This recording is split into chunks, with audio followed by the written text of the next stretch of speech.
As you know, in Africa, we have some barriers that prevents women to be practicing football. Those barriers are related to the religion, to the society. So all this has not enabled us to start as early as the others. You can see we are only playing the 10th edition of the Women's AFCON. We don't have competitions for youth categories yet, so we cannot expect to be at the same level like in Asia, where you even have under 15 tournaments for time being. So we still have a long way to go, but it's important to have what we have seen in Cameroon for this 10th edition. When you have such crowd, such attendance, then you understand that many taboo will be down, because all the young girls, many young girls will understand that they can be as famous as their men counterpart playing football.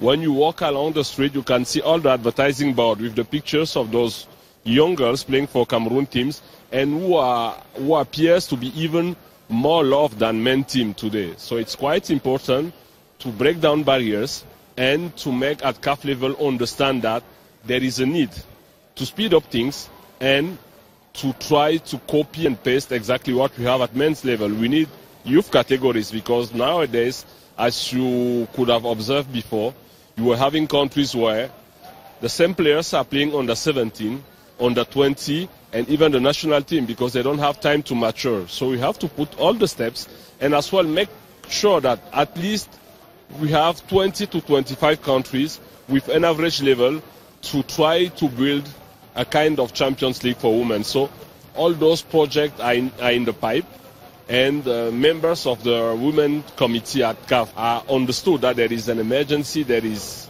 something to be done very quickly for us to catch our level, because as usual in Africa we have the talent. Nigeria has one of the best leagues in female football nowadays. It's starting to be attractive.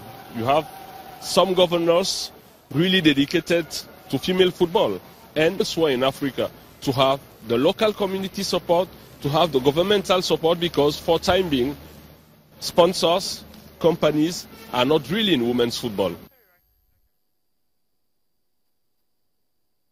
Yeah, Junior BM, he's the media director of CAF, and of course he talked about so many things concerning how they're going to have the CAF Champions League. And one thing, he actually praised the fact that Nigeria happens to have the best league in Africa, but then how can we actually make it better? That's going to be the focus of our discourse this morning. And I have, well, the best women when you talk about women's football and also sports in general. Good morning, Aisha Falode, and good morning, Aisha. Good to have you here. Good morning, Cecilia. Good morning. Thank you for having us. Thank you for coming. I know we've always wanted to be part of this discussion, you know, with you on a channel this morning, or Channel Sports this morning, and it's really, you know, a great pleasure. Finally, thank you. Yep. Now, let me start with what Junior BM just said. We listened to him and all that. He was even saying that, look, Nigeria Women's Football League happens to be the best in Africa. So how can we make it better? I mean, you're the chairperson. Do you actually need an introduction? We are the chairperson of Nigeria Women's Football League Board.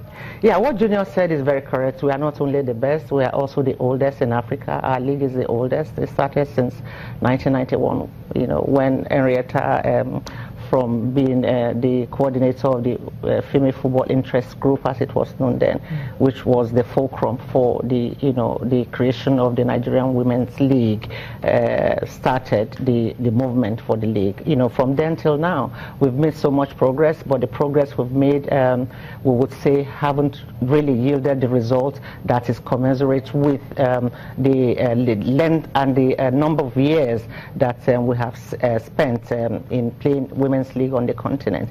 And we have also seen that you know, in the last couple of years, the gap is not, you know, it's not as wide as it used to be. That being in part that other African countries have also taken a cue from Nigeria, the success story of Nigeria, and they are building on it and they are running with it. We have I don't want to say we have reached our peak, but the fact still remains that there's a lot that we need to do, you know, with the Women's League in order for us to have the impact also in our national teams. And what we have in the national team right now is a call for concern. Okay. Now, we've seen, Rivers Angels, for instance, most of the players who left, you know, to Europe to play football, but 7 of them are back. I mean, is it because you are the chairperson? Because I'm wondering, when they were all leaving, well, like most of our big girls are leaving. They're not going to bigger leagues, but then they're going to Europe because, you know, of the greener pasture and all that. Everyone wants to make money. Is it because they heard the fact that, okay, Aisha is now in charge or something? Because there's really something really interesting here. We'll have to ask them that question. But I want to think that the timing may have just been coincidental.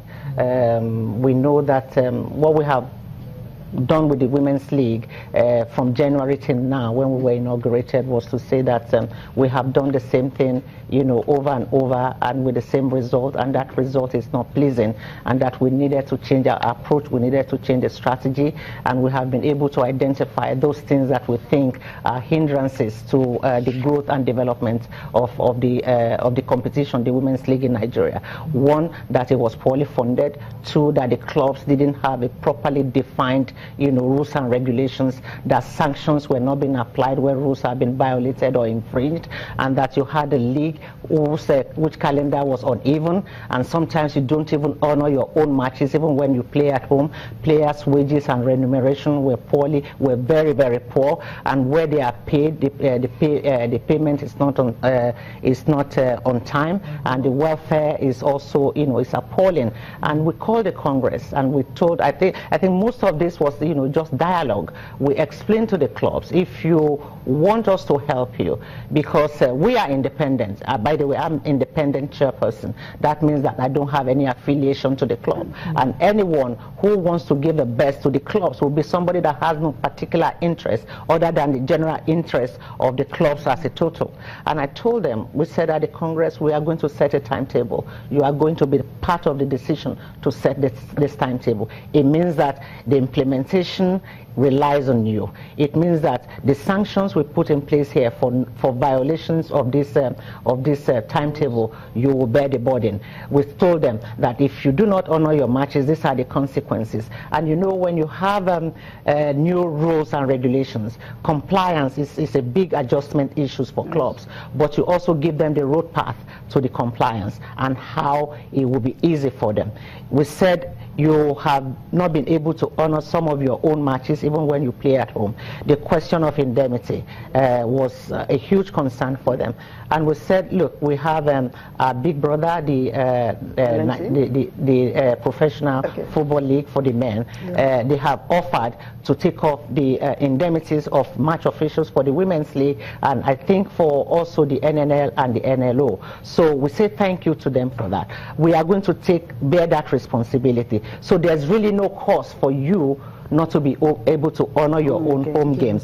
And then, of course, they also said, you know, the trips that they make. And we said we are going to make it in such a way that we divide, you know, make you into conferences, you know, such that those who have close proximity will play in one conference, the other will play in another conference, and then we'll have a Super 4, a Super 6, or a Super 8, where everybody comes together to now determine the true champions of the league. So these are the, you know, the approaches we are exploring to see how it will make an impact now on the league. And of course, again, we also said that the question of bringing people back to the stadium to watch our games is also key. If we must have the partnership and the sponsorship, the affinity we are looking for in the corporate world, they need to see the eyeballs that see what we are doing in order for them to decide whether they want to be part of it or not. And when we had our opening game in Akure for the season, we were very pleased with the crowd that turned up. We are very grateful to the First Lady of Ondo State, Arabinrin Beatrice Ayamu Akeridolu. She was there in person. She brought the whole women supporters with her, and then the stadium recorded an appreciable crowd. And then that is inspiring to us, and we think that we will have a very competitive and exciting season. I mean, I was just going to talk about, I mean, you said it's not business as usual anymore, so changes this time around. In terms of sponsorship, it's a very burning issue. I mean, even the men's league don't really have a title sponsor at the moment. How close is the women's league to getting a title sponsor or sponsorship in general? You see, I keep saying that the question of sponsorship is not It's not buying and selling, you know, where you put your money in this business now. And people come to buy the product almost immediately. The journey for the Nigeria Professional Football League started, you know, in 2004 when the autonomy was given, you know, semi-autonomy was given to the Nigeria Professional Football League. Look at the journey from 2004 till now. You can see how long it took them for them to make begin to record, you know, this torrent of successes that they are recording now. It's going to be much tougher for the women's game, but the path is for you to know, to have a strategy, to have a plan, and to stick to the timelines of those strategy and the plan, which was why we said we will start our league at a certain date. We didn't waver. The league kicked off on the 25th of March. We said that there will be no walkovers, and we are sticking to that. We said that if you didn't pay registration fee, you are not going to play the women's league, and those who didn't pay are not playing, you know. And we also said if you have caution fee, you must pay those, you know, to enable us also run this league to the satisfaction of the clubs, and also to give us the satisfaction that really we are focused and we are determined to, you know, to turn around this game and make some changes that will not only be impactful, that will also bring the dividend that we want for the women's league, to bring, you know, some money into the pockets of the club. So we are on that path.